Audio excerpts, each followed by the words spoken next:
Welcome back to another episode. What's up, Brett? What's up? What's up? You hear that nice deep voice I got? I like that. That sounds pretty damn good. That's those new mics we got, man. We're upgrading. It only took a year, but we're upgrading the podcast experience. That's it, babe. We gotta constantly innovate, right? We want to keep delivering more and more value and get better each and every time.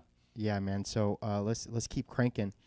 I think what was one of the things I just wrote about recently was this idea about I don't feel like, especially with recreational athletes that are what I joke that work out hard but don't get paid to do it. Let's say on average they're working out 5 hours a week, however they're putting that in, 5 group classes a week, or 3 days of hard training at an hour and a half, something like that. Is they're not appropriately doing enough recovery to equal out how much hours of training they're putting in. And we've all heard that before, but we've never put a number to it. And so I started trying to put some numbers together, and I feel like a more appropriate ratio for somebody who's training at all should come to, a 2-to-1 to 1-to-1 ratio. So if that example that I used, that athlete who's training 5 hours a week, and if they're not doing recovery that accumulates to 2.5 hours to 5 hours a week, that 2-to-1 to 1-to-1 ratio, I can guarantee that chronic issues, chronic injuries are going to occur for that athlete. It's not if, it's when it's going to occur. Yeah, no, that was exactly what I was thinking. The same exact thing. It's not sustainable, right?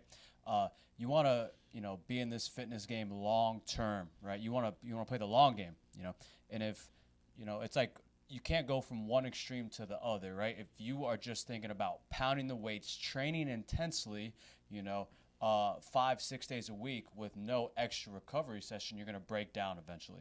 Yeah, and it's not a surprise, why these athletes are getting injured. It's inflammation of the system. And the idea, we don't know necessarily which modalities work better than others, because a lot of that is, specific to the individual. I can go in and get ice baths and get amazing effect, and you can do the same thing and get very little. So the idea is that, does an individual have enough tools to the toolbox of recovery modalities, and try to experiment with these to figure out which ones work best with them, giving what they do. And I don't think we give enough recognition to those modalities, right? Because when most people think recovery, they're normally most often thinking about stretching, but that is so basic and so boring and mundane. If that's all we leave it to, then we're never ever, like, I'd be insane to ask you to stretch for 5 hours a week. That's just not going to happen. Yeah, no, that's probably the most basic approach, right? Stretch before or after. But it's like, in comparison to training, if you just did, 3 movements for the rest of your life, right? It's a starting point. It's, a basic approach, but you also are leaving so much other components out on the table that could be, very beneficial to you. Yeah, so when we came up with these ratios, one of the other things I wrote on the article was, if we had to categorize these type of recovery methods, we can put them as passive versus active recovery methods. And basically what I was trying to say is, either you can do these yourselves and save money and time, or you can hire out a specialist to do these recovery methods on yourself, but it's going to cost you more money and more time. And so I think a nice complement of the two is always best, because one is more accessible, you could do it on your own, and the other one, you're always going to be dependent on somebody else's schedule, but also on their expertise, right? So we can take advantage of both of those necessities, and I know that we use both of those to our advantage, and I wanted to talk about some of those that we've used in our own experience with them. Yeah, I mean, ideally, if we are, loaded in cash and, we just hire the professional, right? Yeah, and had all the free time in the world to do it. All the free time in the world, the money in the world, just to, hire someone, hey, let me get a massage every day, and let me go to a chiropractor every day, right? Yep. But obviously we can't afford that, so that's when we got to kind of take matters into our own hands and start doing that more, passive approach, like you labeled it, and get things done ourselves. Yeah.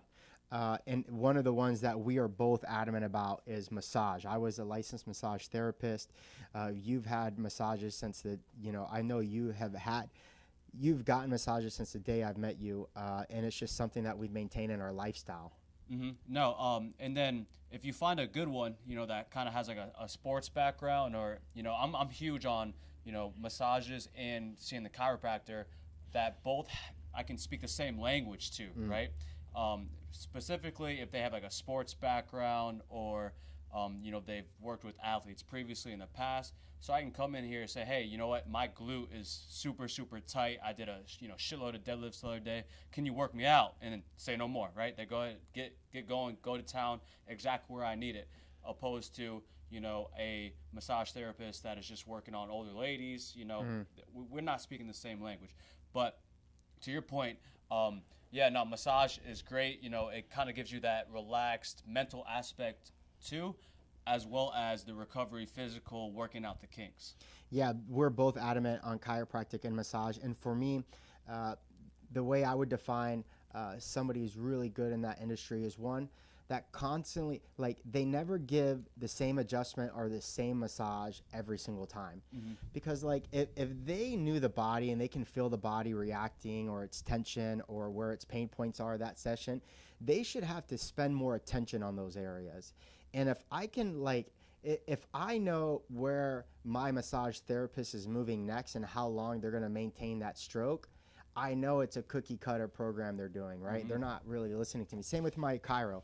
If he's doing the same 3 cracks and that's all he's doing, or he can't give me feedback on, hey, you might, you know, I feel a lot of tension in your neck here. That adjustment was really difficult this week. Like, then I know we're getting somewhere. But if they come in, they crack me, they massage me, they don't say shit, and I walk back out the door, that's probably not the guy who's going to work for me long term. No, it makes total sense. And then, you know, kind of comparable to how you're training, right? If you're doing a lot of weightlifting, okay, then your massage should be different than, hey, you know, I've been running a lot lately, or, you know, just another example, I did, you know, powerlifting and running, right? Yep. I kind of worked up to those 2 competitions. And, you know, before the 5K, I got a massage, right? And I'm like, listen, I've been training a lot of running. Like, can you focus on, you know, my knees, calves, hamstrings, right? And she knew right away. She's like, yeah, oh, no, your ankles are a little bit tighter. And then, you know, based on whatever style your training is, should reflect on what type of massage you get pre or post training, right? Yeah, yeah. And having a specialist who can move through different modalities is great. They're moving from massage to stretching to PNF to trigger point. Like, you know, the more skills they can have under their belt, and the more they understand what we do. If I walk in and he's like, dude, CrossFit is dangerous, and he doesn't even get it because it's an ignorant statement. So, yeah, it's then, or yeah, like you said, speak the same language. Man, we've had some really heavy pulls this week. We've had Olympic weightlifting sessions almost every day this week. Then they get it. But if I have to explain what Olympic weightlifting is to you, man, we're not even on the same page. Yeah, and then that pertains to not just the massage therapist, but the chiropractors, right? When I first started going to a chiropractor, it was a family friend, right? I played sports with his son in high school. But he's not familiar with CrossFit, right? He's not familiar with weightlifting in general. And then I switched to one that's, you know, he's an official chiropractor for, you know, a local sports team, right? He's CrossFit certified. So it's like, okay, this guy weightlifts. Like, he's not going to tell me, hey, just lay off the squats for a little bit, right? You know, I can't stand Squats are bad for you. Yeah, I can't stand that. That's a doctor or a professional. Unbelievable. That's just going to say, hey, you know what? Lay off the weights for a little bit, That's right? a whole different That doesn't combo. help me. Yeah. Like, you know, I've been lifting for 10 years. I've been, you know, a professional trainer for going on 7. I'm not going to stay out of the weight room, right? Right. So don't tell me to do that. That's not going to be advice that's applicable to my life. So at the end of the day, like I, you know, keep going back to, it's got to be someone you can speak the same language with. That's really good. You know, I see a lot of apprehension with people who've never gone to the chiro, and there's this kind of like, you know, fear like they're gonna crack their neck and make them paralyzed. That's a silly apprehension and fear. I think that you should do your due diligence and look up, you know, these chiropractors and ask them questions before you let anybody touch you. I think too that every well-rounded chiropractor is going to run an x-ray on you first before they even touch you. That's two. And then two, I think you need to recognize that you're going to get more adjustments than you want to get on the front end. than you are on the back end. Like you and I see chiros for maintenance, right? Yeah, We're exactly. like, hey, my neck's been acting weird lately. It's not like, dude, I'm debilitated and I can't feel the right side of my leg. That's not why we're going to see these guys. A lot of the times we're seeing them for maintenance work, because we believe if we get to that point where I'm going to see them because I have sciatic pain, man, this is something we could have really got ahead of. Yeah, we could have got ahead of a long time ago. So, we are scared of things that we do not know. And to eliminate some of that fear that they have with the chiropractors is they have to do some research. They have to understand what it is, why it works, and why they should put it as part of the recovery modalities. Yeah, I agree. So we got massage, chiropractors. You got anything else that we can kind of throw in on the active? Well, one of the ones I just signed up for that I'm really excited for is acupuncture. I've heard some really great things about it, and this goes into, like, you know, we want to experiment with ourselves to see the effectiveness. One of my PT clients is an adamant of acupuncture, and she said that it's worked wonders for her. So looking for active approaches to recovery, I want to open up my tools to the toolbox, and acupuncture is one of them. So yeah, man, I got it scheduled for next week, so I'll tell you what I think. That's what they put, like, the sticks in you? They put the needles, yeah. Yeah, the needles? Yeah. Okay, yeah. Keep me posted on that, man. Yeah, man, I'm excited. That's a one that's getting more and more popular, and then the cupping is another one that's getting more and more popular. When it's all said and done, I'd like to try both. Yeah, I've had cupping done, I would say 3 sessions ago with my massage therapist. It's a really interesting, man. It pulls, you could feel it pull the muscle off that surface like you can't get with a massage. Like when you get a massage, you're getting, like, you can feel like the fingers come through the cross fibers, but this literally lifts it up and off. It's a really interesting vibe. There is some better success with some of the glass cups over the plastic cups, and that's what the therapist was telling me as well. But it's also a convenience factor. Some people with the cups, you have to use fire, where the other ones are suction.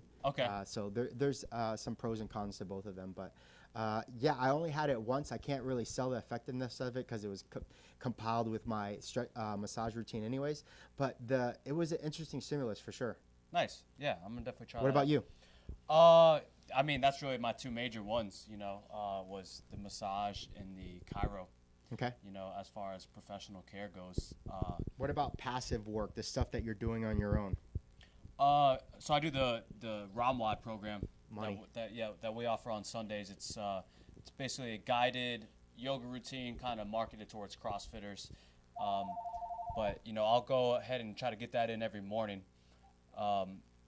You know, I'd like to be a little more consistent than I have been, but I mean, it's a quick hitter. You know, you got some breathing work in there, and then you got some stretching. Yeah, bro, if you can't sit and watch a guided stretch and follow it, I can't help you. Yeah. Like, it's the most basic level of recovery that we can ask for you to do. And you know, it's a guided yoga. Yeah, so, no, they tell you what to do. They tell you what stretch, how long to stretch, and yeah, I mean, it's so easy and simple. It's just part of my routine. You know, I wake up, I do it, and get on with my day. Yeah, so if no one's has any of these under their belt, I say let's start basic, man. Let's get you into some ROMWOD. Can you do that? Like can you do it 2 days a week for a total of 30 minutes? So at least it's something. It's a starting point. They got 4 hours of training, 4 days a week of CrossFit, and they're doing 30 minutes of stretching. It's getting us there, right? They're still very disproportionate, 4-to-1, 5-to-1 ratio. We'd like to move them up to 2-to-1, 1-to-1, but it is something. Let's get them there. Let's get them there. What do you got? What's kind of a practice you kind of get rock and roll with? I think some of the other ones, you know, that I've sold is we use something called YogaTuneup, and the idea, like, you know, the lacrosse balls that we use, but one of the things that this lady describes is that the nervous system will fight really aggressive tension, and what happens is, as cheap as those lacrosse balls are, they do more harm than good because they're too aggressive, right? And the muscle will never get supple enough to actually allow the attention of the ball to do what it's supposed to do. So the ball that the YogaTuneup sells has, not only does it give you, it's a little bit more supple, so it's harder than a tennis ball, but softer than a lacrosse ball. It has tack. And one of the things, a lot of the drills that she does has you bringing the ball into the tissue and spinning and tacking it down. Okay. And that helps break up the tissue. Feels very similar to massage in a lot of ways. But it's softer than lacrosse ball. And it adapts better. A little bit bigger too? Slightly bigger. Okay. Slightly bigger. But you can feel it come through the muscle fibers 10 times better than a lacrosse ball ever will. Oh, yeah. YogaTuneup. YogaTuneup. Yep, she sells DVDs, online versions. She's got a bunch of YouTube videos. We'll drop a link to that. Yeah. And they sell their special balls, and there's different sizes for different muscle groups. That K-Star, he's got that one. What do you call that little? It's like almost the size of a softball. Very similar. Yep. But it has the grips on it too. I actually found out about YogaTuneup from K-Star. Okay. He had her on one of his mobility project YouTube videos like 3 years ago, and that's how I caught on with her. I know he did a book too with one of those girls. That's exactly her. That is her. Yeah. That's the one. Okay, interesting. Keeping on that soft tissue work, foam rolling goes hand in hand with, something like a lacrosse ball to kind of, break up the tight muscle tissue. But also my go-to lately is, when I'm winding down after a long day, I'll either watch TV, watch a show on Netflix, but I'll foam roll, Nice. the midst of doing it. Before we start, we were kind of joking around. Instead of Netflix and chilling, I'm Netflix and rolling, right? I'm on the foam roll, whatever. I love it. And I'm still, working on myself, still engaged in this show. But I feel like I'm killing two birds with one stone. I'm winding down. I'm working on my body. I'm watching a good show. So that's kind of been, part of my routine lately is, as I'm winding down, hey, let's get on a foam roller and work out some kinks while I'm watching Netflix. Yeah, I call it commercial breaks too. People that are watching cable television, you're getting a 2.5-minute commercial break. That is a great opportunity in an hour show that's 4 or 5 breaks to roll out. You're getting 10 to 12 minutes of mobility work per show you're watching every week. That's 50 minutes 5 days a week. That's almost an hour. So it's little things like that. It's that people get so caught up like I have to stretch for an hour that thought alone will never allow them to even open the idea of stretching because they think they have to spend all that time doing. We're talking about accumulation over the week. We're not talking about trying to get to 5 hours in one day. Yeah, no. Just get going. At the end of the day, you got to get going. It's like, you can procrastinate all you want, but until you sit down and say, hey, I'm going to do something pre-workout, post-workout, at night while watching Netflix, just get rolling. Yeah, the other ones that I pulled out lately is my TENS unit. And I bought a TENS unit for like $30 online. And I first got open to the idea in high school. I hurt my back really bad, and my physical or my trainer gave me a TENS unit to take home for the week. And it helped my back tremendously. And, they use electronic stimulation to kind of palpate the muscles. You can control the intensity. They have different vibration modes. So all the chiros use now, too. Yeah, it's really big. They're doing really what's more effective is electronic stimulation and ice on top. Okay. Because some do heat as well. And heat as well. Yeah. And a lot of it is they're trying to desensitize the muscle, get it supple as possible. So when the TENS unit's working, you're really getting the most impact. And I love it as a passive approach. I don't got to do anything, right? I just got to put the pads on. I put it on for 15 to 30 minutes, and it's doing the work for me. And I love it. Feel like it works pretty good? I think it does. Yeah. But everyone's different. Sometimes I feel like it works better than others. Sometimes it doesn't at all. The other thing that I have noticed, though, is the pads. I think a lot of it has to do with the adhesions of the pads, and I'm constantly changing them out more often, and I'm getting better results than my ghetto butt trying to wait like 2 months with the same pads. They just don't stick enough, and you're not getting deep into the tissue to do anything. So basically, once you get the unit, you kind of I would buy a dozen there, you sets. Just buy more pads and keep replacing them. Okay. Yeah. Yeah. No, sounds good. And then one of my last ones is kind of just coming to the gym and moving, nice and easy. Get on a piece of conditioning equipment and just go light. Maybe 40 minutes on the recovery bike, right? Just get there. I'll do it out in the sun, catch a little bit of tan, put on a podcast, and I'm just moving. Really, it's not taxing. I'm not really getting out of breath. It's an active recovery approach by just coming in, moving through the muscles, and break a little bit of a sweat. Yeah, you make a good point. I think we're so caught up on the time sometimes that when we just take away the time, we lightly elevate the heart rate, we think we're not getting anything out of it. And that approach to recovery is phenomenal because it's enough to flush the system, but not enough to exhaust it. Yeah, basically, the term for it is you're sweating out the lactic acid buildup, and that could be on the bike, like I, gave for example, or you can row, you can jump rope a little bit.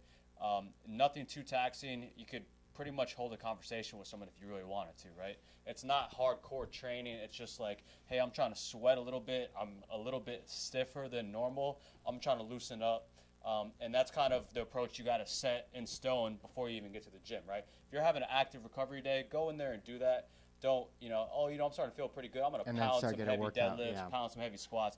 Hey, commit to the active recovery and wait till the next day to kind of boost up the intensity again. Yeah, we're just getting to this point that we're feeling like people are not getting injured because they're working out too much, is they're not recovering enough, right? Because the 10 hours of working out doesn't mean jack if you're getting 10 hours of recovery. But the thing is they're not getting the 10 hours. They're not getting the 5 hours of recovery. They're maybe getting one massage therapy that week. Maybe they spent an extra 10 minutes of stretching, but that's all they're doing. It's just not enough. So when people are coming to us and I'm like, I have this shoulder that's inflamed and the pain won't go away, like the answer is obvious to me, right? And it's always about when we get, to talking to our athletes is that how do we present this in a way that for us it's obvious, but for them it's not? Yeah, no, I think a good way to kind of leave off is, a huge training topic is overtraining, right? You're overtraining, you're spending way too much time in the gym, but, to your point, we're not overtraining, we're just under recovering, right? We're probably not getting the amount of sleep we need, we're not eating the required food we need, and then to our points, we're not doing that extra recovery stuff actively and passively to keep us going in the long term. And why do you think that is, Brett? For me, I think one is we need to learn to make that unsexy stuff sexy, right? Yeah, is I was like, just gonna say that as right? well. The yoga is just not, it's not sexy, it's not exciting. Let's be real. It's fun to train. It's not fun to stretch. It's not fun to foam roll. That's why we don't do it. The fun part, I make the joke all the time, it's easy to train, but it's hard to take rest days, right? It's easy to train, but it's hard to take rest days, but they're essential, or eventually you're going to break down. The other reason I think it is they just don't recognize what's out there, right? And I think that's where we come into place to bring up these ideas. Hey, we are our own experiments. You and I are the first ones to say, like, I'm not going to give you something I haven't tried, right? Like, if I'm going to go sell acupuncture to people, then I better know what the hell I'm talking about. And so they should do that themselves. Right? They have their own freedom to try other stuff and experiment and to tell us what they thought about it, right? And I think that's the other observation. Because if you're only leaving it to one or two modalities and you don't like those as they are, you're never going to do enough recovery. You're always going to find yourself injured or plagued with another injury that's just going to keep, taking one step forward to take two steps back. Yeah, at the end of the day, it could be either one of two things: lack of knowledge, or lack of desire. Right? I love it. Yeah, either one of those could kind of be setting back the recovery. But it's time to make some changes. You got to address it. You got to work on it.